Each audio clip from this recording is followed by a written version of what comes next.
All right, Coach, let's start by going back to a couple of the fall events here. You guys were at the head of the Charles in Boston. You're up against a pretty strong field in a prestigious race out there, and you match your best finish ever.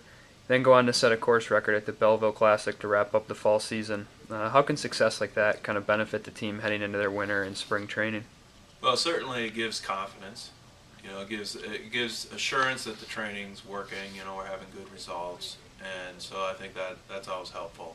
And it's a long winter, and it's nice to come into it having had some fall success. So, other than that, it doesn't do a whole lot. I mean, those results don't carry over to the spring season, and other than possibly affecting your preseason ranking, they don't mean anything in terms of winning a Big Ten championship or qualifying for NCAAs. Now talk a little bit about that off-season training. What's the typical schedule like for the team from November to March?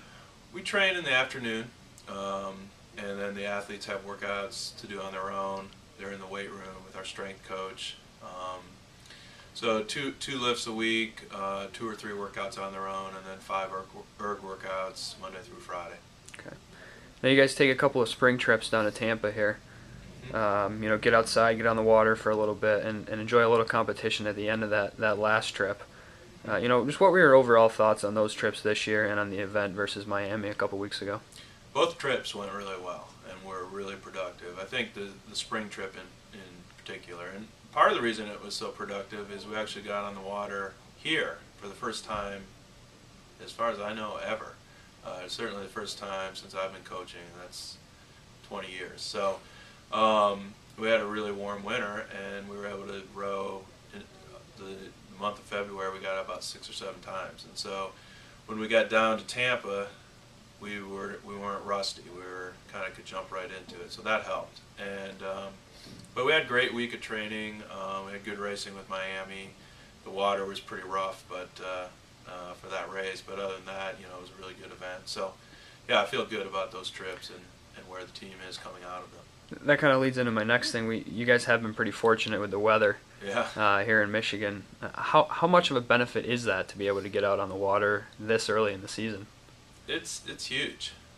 I mean, there's been years. There was one year in particular I can remember. We went out to our first race against Princeton and Brown. We had 4 days on the water, and we're going to have over 4 weeks on the water this time. So now they'll have the same thing. They've had the same weather we have. So everybody will be in the same situation. Where I think it equalizes a little bit is between the Midwest, East Coast schools and the South and the West Coast schools.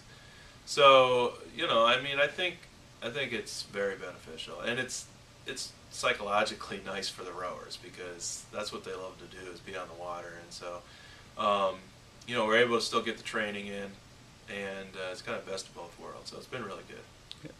Now looking ahead to this weekend, you have your first scoring event of the spring season against two pretty good squads with number 3 Princeton and number 4 Brown.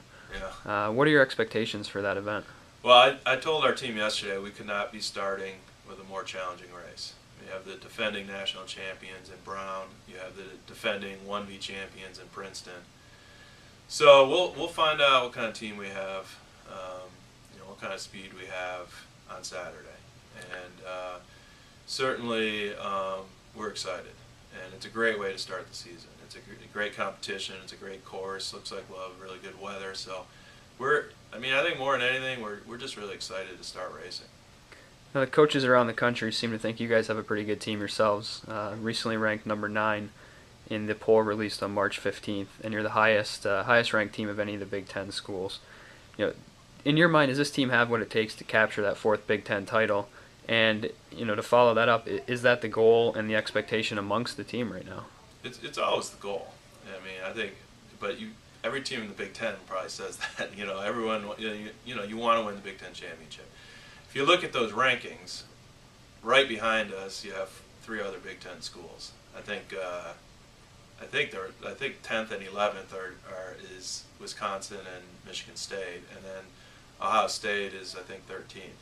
So they're right behind us, and I think Ohio State's probably underranked. I think they're a very strong team this year. So, really, and Michigan State and Wisconsin maybe as well. I mean, the competition is going to be tough to win a Big Ten, but that's what we're intend to do. So we're excited about that challenge.